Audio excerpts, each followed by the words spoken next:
இப்போ உங்க மேல வந்த காதல் பரிதாபத்தால் வந்த காதல் இல்ல, நீங்க என் மேல வச்ச பாசத்தால வந்தது.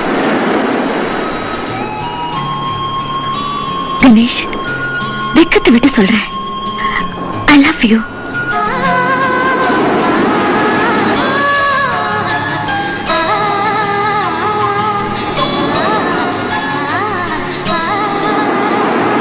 இன்னொரு தடவை சொல்லுங்க.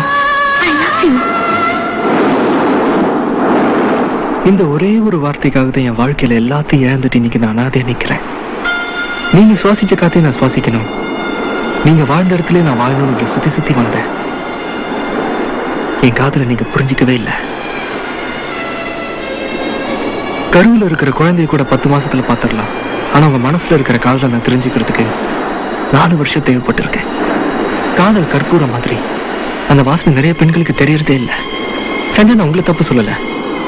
காதல் ஒரு மனுஷனை முட்டாளாக்கி இருக்கு, பைத்தியக்காரனாக்கி இருக்கு, ஏன் ஒரு கொலைக்காரனை கூட ஆக்கியிருக்கு. ஆனா அதே காதல் தான் பைத்தியக்காரனா இருந்த என்ன ஒரு மனுஷனாக்கி இருக்கு. ஒரு பொண்ணு விரும்புறது ஒரு நாள்ல தெரியும், இல்ல ஒரு மாசத்துல தெரியும், இல்ல ஒரு வருஷத்துலயாவது தெரியும்.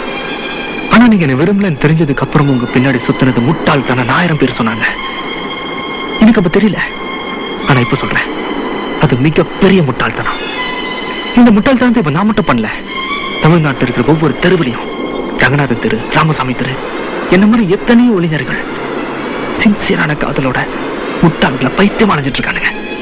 இல்ல, எந்த பொண்ணு உண்மையான காதலை புரிஞ்சுக்கிறதே இல்லை.